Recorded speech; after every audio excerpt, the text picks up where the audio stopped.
Hi friends, എല്ലാവർക്കും സുഖമല്ലേ? ഞാൻ സുഖമായിട്ടിരിക്കുന്നു. ഞാൻ ഇന്ന് ഇവിടെ രാജഗിരി ഹോസ്പിറ്റലിലാണ്. വേറെ ഒന്നല്ല, പനി കൂടുതലായി, ന്യൂമോണിയ എന്ന് പറയുമ്പോൾ അറിയാലോ, ശ്വാസകോശത്തിൽ ബാക്ടീരിയ അണുബാധ കയറിയതാണ്. അപ്പോൾ ഭയങ്കരമായിട്ട് പനി, ഇടയ്ക്കിടയ്ക്ക് പനി ഉണ്ടായിരുന്നു. പിന്നെ ചുമയുണ്ടായിരുന്നു. ചുമ കൂടുതലായിരുന്നു കേട്ടോ, ഭയങ്കരമായിട്ട് ചുമയായിരുന്നു. ഒച്ചയടപ്പാണ്, ഒച്ചയൊക്കെ പോയി. പിന്നെന്താണ്, അങ്ങനെ ഇപ്പോൾ സുഖമായി വരുന്നു. ഇന്നിപ്പോൾ ഞാൻ വന്നിട്ട് ഒരു 3-4-5 ദിവസം ആയിട്ടുണ്ടാവും. അപ്പം ഇത്രയും ദിവസം ആൻറ്റിബയോട്ടിക്കാണ് കഴിച്ചുകൊണ്ടിരുന്നത്.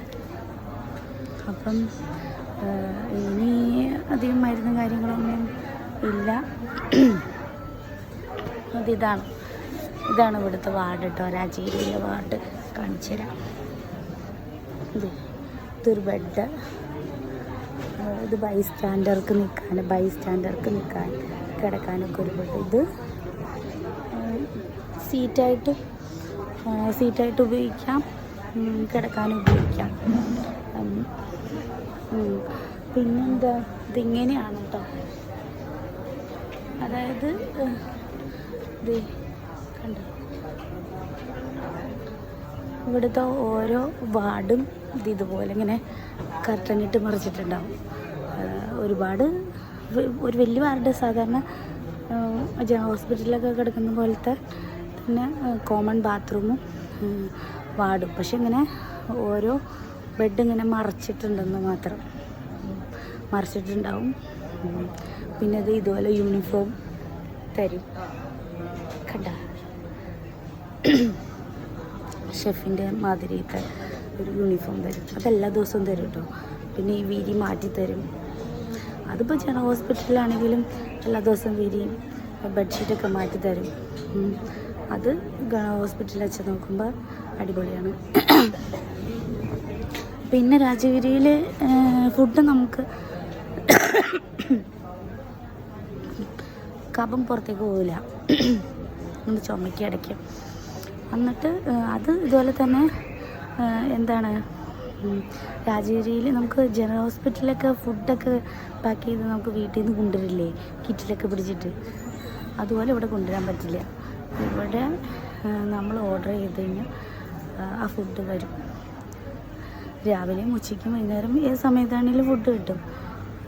അപ്പോൾ വാർഡിൽ നിന്ന് വിളിച്ച് പറയാം. പിന്നെ തലേ ദിവസം അവരെല്ലാ ദിവസവും ഓർഡർ എടുക്കാൻ വരും. അപ്പോൾ അന്നേരം നമുക്ക് പിറ്റേ ദിവസത്തേക്ക് എന്താ വേണ്ടതെന്ന് വെച്ച് കഴിഞ്ഞാൽ അങ്ങനെയും പറയാം. അപ്പോൾ ഫുഡിൻ്റെ കാര്യം അങ്ങനെയാണ്, അല്ലാണ്ട് പുറത്തുനിന്ന് കൊണ്ടുവരാൻ പറ്റില്ല. പക്ഷെ എന്നാലും നമ്മൾ ബാഗിലൊക്കെ വെച്ചിട്ട് നമ്മളിപ്പോൾ ഒരു ഏത്തപ്പഴം, അല്ലെങ്കിൽ വീട്ടിൽ നിന്ന് എന്തെങ്കിലും സ്നാക്സോ, അല്ലെങ്കിൽ ഇച്ചിരി കറിയോ, അല്ലെങ്കിൽ ഇച്ചിരി ചോറൊക്കെ എടുത്ത് വീട്ടിൽ നിന്ന് കൊണ്ടുവരുന്നത് അതിനൊന്നും പറയില്ല. അത് ബാഗിൻ്റെ ഉള്ളിലല്ലേ ഇരിക്കണം. അങ്ങനെ കുഴപ്പമൊന്നുമില്ല. പക്ഷെ നമുക്കതിന് കെട്ടിപ്പൂട്ടി നമ്മുടെ ഗവൺമെൻറ് ആശുപത്രിയിൽ കൊണ്ടുവന്ന പോലെ അങ്ങനെ കൊണ്ടുവരാൻ പറ്റില്ല. ഇവർക്കൊരു സ്റ്റാൻഡേർഡൊക്കെ ഉണ്ടല്ലോ എന്ന് വിചാരിച്ച് നമുക്ക് സ്റ്റാൻഡേർഡ് ഇല്ലയെന്ന് പറഞ്ഞിട്ടില്ല. ഇവർ അതിൻ്റേതായ ബില്ലും കാര്യങ്ങളും മേടിക്കുന്നതല്ലോ. അപ്പോൾ അവർക്ക് എന്തെങ്കിലും ആ പൈസ മുതലാക്കണമല്ലോ, അതിന് വേണ്ടിയിട്ട് അവർ ഓരോ പരിപാടികളും ചെയ്യുന്നതാണ്. പിന്നെ വിരിയും കാര്യങ്ങളൊക്കെ നമുക്ക് എല്ലാ ദിവസവും മാറ്റി തരും കേട്ടോ. പിന്നെ പേഷ്യൻറ്റിനുള്ള യൂണിഫോം അതും എല്ലാ ദിവസവും മാറ്റിത്തരും. സർക്കാർ ഹോസ്പിറ്റലും രാജഗിരി വെച്ച് നോക്കുമ്പോൾ ക്ലീനിങ്ങും കാര്യങ്ങളൊക്കെ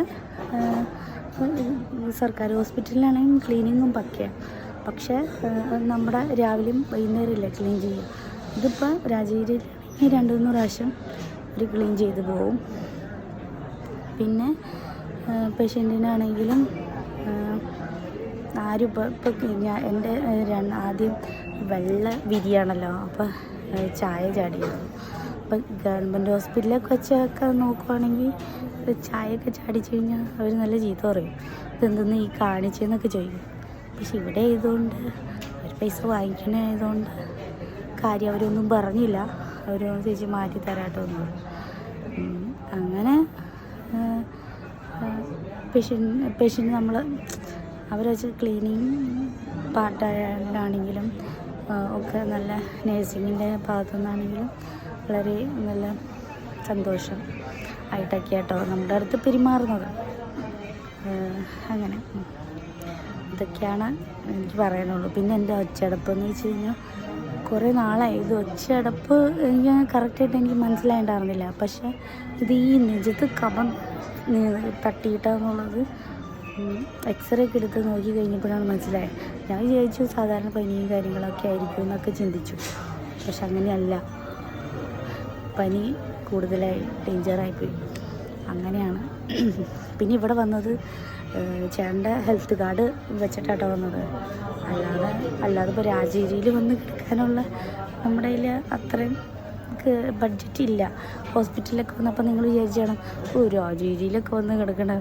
അങ്ങനെയല്ല, ഹെൽത്ത് ഇൻഷുറൻസ് ഉണ്ട്. അപ്പോൾ അതിൻ്റെ കെയർ ഓഫിലാണ്. അത് മൾട്ടി സ്പെഷ്യാലിറ്റി ഹോസ്പിറ്റലിൽ മാത്രമാണ് ആ കാർഡ് ഉപയോഗിക്കുക. അത് ആ കാർഡ് വർക്ക് ചെയ്യും. ഇത് ഏത് കാർഡാന്നൊക്കെ ഞാൻ പിന്നീട് പറഞ്ഞുതരാം. അപ്പം അതിനെക്കുറിച്ച് കുറേ ഡീറ്റെയിൽ ആയിട്ട് പറയാനുണ്ട് ആ കാർഡിനെ പറ്റി. അപ്പോൾ നല്ല കാർഡാട്ടോ അത്. 1 വർഷത്തേക്കാണ് ഞങ്ങൾ എടുത്തേക്കുന്നത്.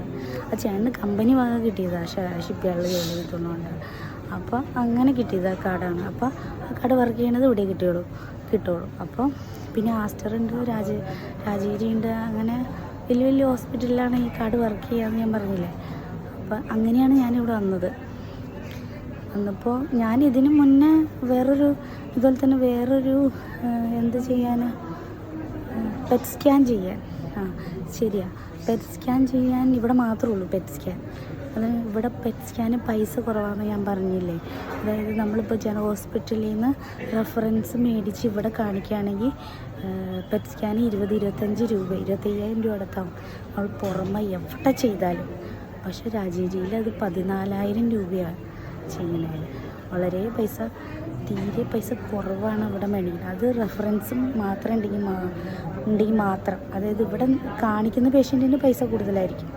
പക്ഷെ നമ്മളിപ്പോൾ ജനറൽ ഹോസ്പിറ്റലിൽ കാണിച്ചിട്ട് ഇവിടെ കാണിക്കുവാണെങ്കിൽ ജനറൽ ഹോസ്പിറ്റലിൽ കണ്ടിട്ട് നമ്മൾ അവിടെ നിന്ന് റെഫറൻസ് മേടിച്ചിട്ട് ഇവിടെ പെറ്റ് സ്കാൻ ചെയ്യണമെന്ന് പറഞ്ഞ് കാണിച്ചു കഴിഞ്ഞാൽ പൈസ വളരെ കുറവായിരിക്കും. ചീപ്പ് റേറ്റ് അല്ല, ഒരു 25,000 ഞാൻ പറയില്ലേ, 25,000 രൂപ എങ്ങനെയായാലും അമൃതയിലും ഒക്കെ ഞങ്ങൾ റേറ്റ് ചോദിച്ചത്.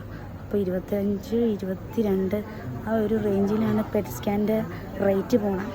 ഇവിടെ മാത്രമാണ് ജനറൽ ഹോസ്പിറ്റലിൽ നിന്നുള്ള റെഫറൻസ് മേടിച്ചുകൊണ്ട് മാത്രം എന്ത് ചെയ്തു ഇവിടെ 14,000 രൂപയായത്. അപ്പോൾ അതുകൊണ്ട് അങ്ങനെ ഒരു ഇതുണ്ട്. അങ്ങനെ ഒരു ഹെൽപ്പും കൂടി രാജഗിരി ചെയ്യുന്നുണ്ട്. അപ്പം അതും കൂടി ചിന്തിക്കാം. അത്രയ്ക്കുള്ളൂ. ഓക്കേ.